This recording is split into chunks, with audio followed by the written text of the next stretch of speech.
Hello my friends and welcome, my name is Dennis and this is the latest update from Ukraine. We have some of the awesome news about the Russian aviation. Today they lost many of the aircraft, 2 of the airplanes at least and 3 of the helicopters.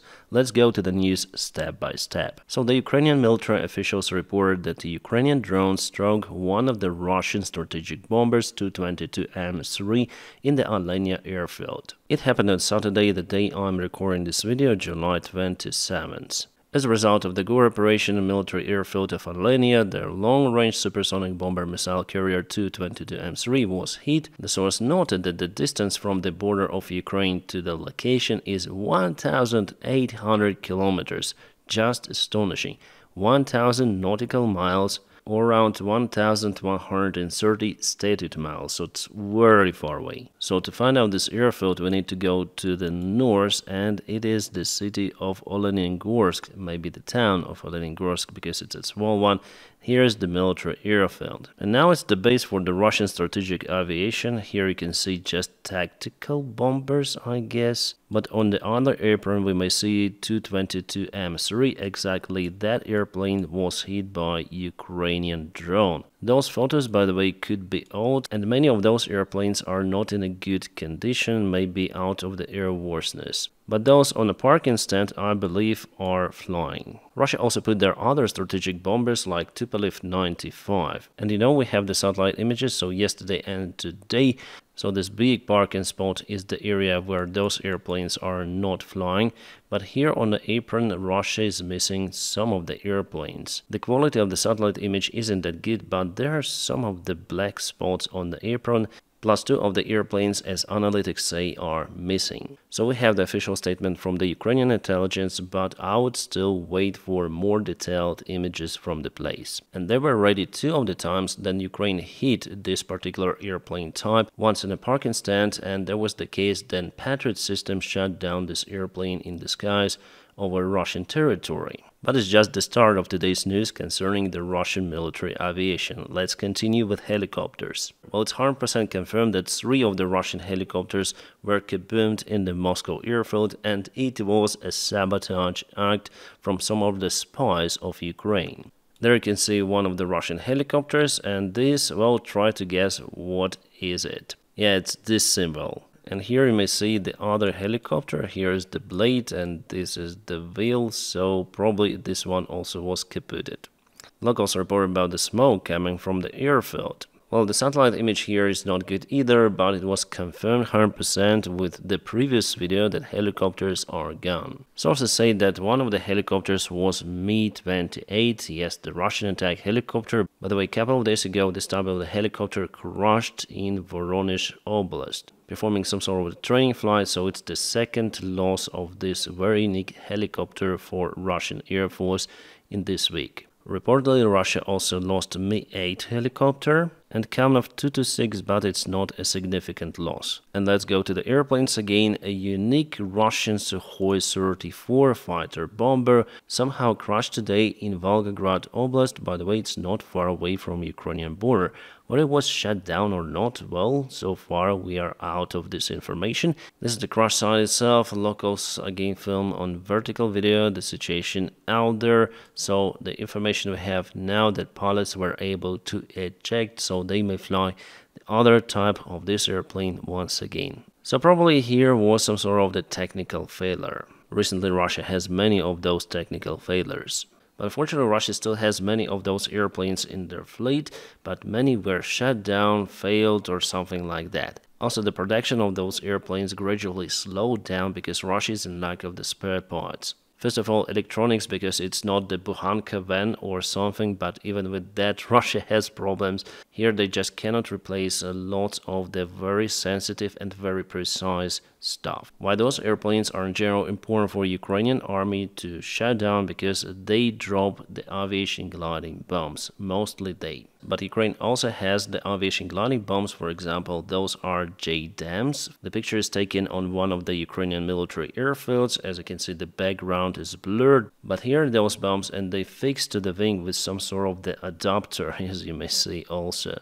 I believe not just 2 from one side, there are also others. but those are kind of tiny compared to the Russian gliding bombs. Russians use FAB 1500 and FAB 3000. Those are enormously huge and they bring lots of the devastation. However, JDAMs, I think, are more precise. My friends, if you like my videos, you may also consider supporting me on Patreon. You may find a link for my Patreon page in the video description just below. Thank you for supporting me and motivate me to film more of the content each day. Kind of the tragic day for the Wagner army, or as they call themselves, the Wagner group. Basically, their convoy was ambushed, but not in Ukraine. It happened in Mali, in Tina area. I misspelled this name, I know. How they were ambushed? Well, a couple of days ago, Wagner conducted a routine reconnaissance patrol similar to the previous ones. They were up to enter the local village to collect the statistics of the local residents, but something went wrong for them. The Azawad rebels gathered in the village and gave them a beating, forcing them to retreat,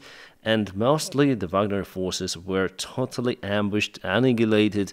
I shared the video published by those Azawad people on my Telegram channel. So if you check it out, you'll see lots of the Wagner soldiers lying near to the ambushed vehicles, and it's not just this small group as Russian channels share.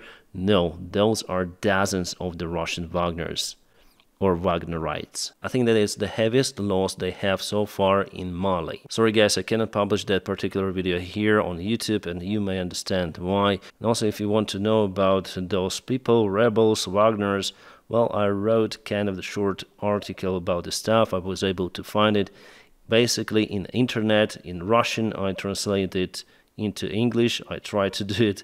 The article is written by the guy who is familiar with the topic. Explains just the basics of this conflict, but for us, for our Ukrainian topic, it's not really a significant case, but still Wagners have losses. It means that potentially less of them will go to fight in Ukraine. And also it means that still Russia tries to spread their influence in African region. We know that there are no French forces in Mali any longer. That's what Russians published already about the case. Many people have already seen footage from Mali, internal memory to the fallen soldiers. In Mali, the separatists unraveled the Wagner detachment. The guys were ambushed. The losses are big. In Mali, as a result of the ambush by militants of the movement of Azawad, fighters of the Wagner PMC and soldiers of the local armed forces suffered heavy losses. From the video, I must say that clearly Wagners didn't expect this ambushment to happen. They were caught off guard, even though the mission of them was actually to guard themselves their way towards the village. Usually I don't publish the dark things on my Telegram, but I published that this time just for the evidence of this situation that really it happened. And according to the latest information shared by Russians, the author of channel Wagner Gray Zone lost his life in that ambushment. So he was really one of the Wagner soldiers, and actually I was subscribed for his channel just to get the information from the Wagner insides, let's say. Yeah, obviously there were tons of the propaganda, so now probably I should unsubscribe because there could be no updates. Well, maybe someone would just keep that channel going. Yes, I subscribe for many of the Z bloggers just to receive the data from them as well. And sometimes that data is crucial for my reports. For example, sometimes they share kind of the interesting videos with their ambushed vehicles. This is the Msta S, Zaporizhia direction. We have the geographical data from the image itself, from the raw file that was published, so definitely it's the southern part of Ukraine, Zaporizhia Oblast occupied territory, not far away actually from Melitopol. And today they shared those kind of the videos, how they put the smoke generators or fume generators on Bukhanka vents and everything. And they think that it might help to secure Bukhanka from being targeted by the FPV drone. But actually it could be spotted from a very, very long distance with this fume coming. Alright, so we got the confirmation that this guy definitely was caputted. His report as the author of the Wagner Gray Zone channel, which actually gave me lots of the information that Prigozhin attempted his military coup. So I have the photo of the guy being unalived by the local rebels, and I cannot show it to you, my friends. It's forbidden here. But anyway, so you know where to find it. I guess it's the only image I can show you, the Russian MRAP, and probably it hit the mine out there. And our guys posted the quote from that gray zone military blogger, the Wagner blogger actually, who found his end in this ambushment. So what he wrote several weeks ago: well, Mali is cool, there is no aviation, a limited amount of artillery in relation to that special military operation, practically none, almost no drones, consider that you are playing Counter-Strike, a honest shooter battle, old school. Yeah, obviously those Wagnerites have astonishing firepower compared to the local rebels, it is understandable, but still somehow they were ambushed by those aborigines and weren't even able to harm any of the attackers towards their convoy. I think that the message that I wrote to you and basically all of the situation with the Russian convoy says that Russians are so self-confident out there with their firepower, but sometimes it plays not in their favor. What's about their losses? Well, some sources say 20 people, some 30, some even 50, but definitely it's the major loss of the Russian mercenaries. What I also want to say that those rebel guys are not our allies at all. Those sometimes are crazy fanatics, but they fight against our main enemy in Ukraine, and Wagner is also the part of the enemy, the Russian army, the Russian mercenaries. They were fighting and they continue to fight against the Ukrainian army. As the other version of what just happened in Mali is that the Wagner forces were set up by the Russian military command, because there could be still tensions between them, and Russia actually doesn't need rebels, because from those groups a new Prigozhin might arise. So maybe the situation like that might repeat again and again. Also, this photo was found in the Russian channels. This is the Mi-24 attack helicopter of the Russian army, probably also somewhere in Mali. They did not specify the location, so what happened to this helicopter? Well, maybe it's the crash landing somewhere based on those blades. Well, maybe they were rotating, because this position is kind of the unnatural for the helicopter. Russians say that the crew survived. As for the situation on the front lines, for now it's stable. Russia still has initiative. Unfortunately, they're taking the ground, but also Ukraine counterattacks in many of the points, and sometimes those counteroffensive actions are quite successful, as we may see over here. This is the northern part of the Kharkiv Oblast, the city of Vovchansk, so Ukraine liberated few of the quarters of that city more. And you may clearly see it over here, so the operation is going slowly but steady. Before Ukraine liberated all of that place, and also from this side, so yes, Ukraine is successful in Vovchansk. The part of the Russian group which is being cut from the supplies, as it was reported, still there. In the local aggregate factory, they're hiding underground. Nevertheless, as you may see, Russia also continued their strikes. Their attempts are to get more ground from Ukraine. They sent more reinforcements, but they are much less successful compared to Ukrainian side. But if we check the other parts of the front lines, indeed Russia has success. Well, they have tremendous losses at the same time, but for example, today they put their flag at the northern part of Krasnohorivka, so maybe they already occupied this city, which will allow them to go further westbound. And they may release the part of the forces which they used to take Krasnohorivka under control for the further strikes towards Kurahovo. Unfortunately, this year Russia still has initiative and advantage over Ukraine on the battlefield. Russia also moved their front quite significantly towards Kuchne and Mezhove. For the last 24 hours they occupied lots of the fields, so the Ukrainian defense is quite weak over here. Here the Ukrainian defense was built behind this river, but still it's not as robust as, for example, Russia built on the south. Why Ukraine didn't build those significant defense lines over here near Avdiivka during the 2023? Well, I have no answer to that question. I'm not the Ukrainian official, as well as not the general responsible for that stuff, but from what I understood, the guy who is responsible for building the defense lines was arrested in Kiev. Something new. And here's the main front line for Russia, where they are very successful compared to the other parts. We're speaking about Pokrovsk direction. Yeah, one more word, Pokrovsk. Pokrovsk is not really far away, more to the west, but still it's very close to the front lines. Russia already moved quite far away from Avdiivka, and today they've occupied those fields, and they have the multi-vector attack towards the nearby villages. And today they will probably occupy Vesela village and continue the movement. Here you can see some of the defense lines, but they do not help. They didn't help over here, they didn't help over here. Russians were stopped here for a couple of weeks, but later on continued the movement, and now they broke through the Ukrainian defense from what I see. The Ukrainian defense lines were marking this line. Here's the second defense line, was broken over here, and this is the third defense line, where the fight is already ongoing, but after it, I don't see the robust defense of Ukraine. Yes, here and there are some of the trenches, but it seems like Russia will be successful in this direction. They will advance maybe even towards Pokrovsk, because it's less than 20 kilometers to reach the town or city. So we have to say the things as they are. I was almost sure that Ukraine would be able to stop the Russian advancement this month, but honestly I was wrong. Russia still has many more resources compared to Ukrainian side. And we have the confirmation about this breakthrough of the Russian army.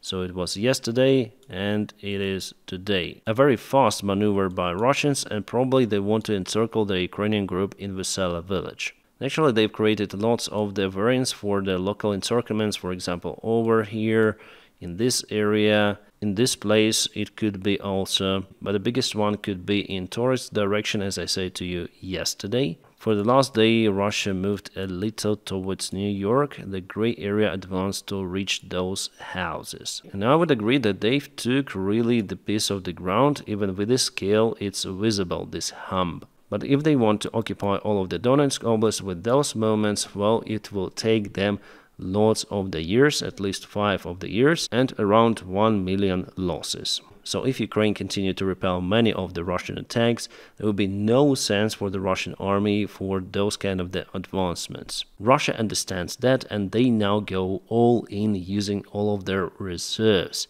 They want to get as much ground as possible and stop the war for a few years, maybe for 2 or 3 years. After it, reform the army and strike Ukraine once again with much better equipped and much better prepared forces. So what's the next move of Russia? Well, obviously advancement towards Pokrovsk. They will try to do it. Also, they will try to cut this very important road for Ukrainian supplies. They'll try again to advance to Vuhledar. They're advancing there actually every day from this part, from the east, and even today they've took some of the ground out there. It's not really nice.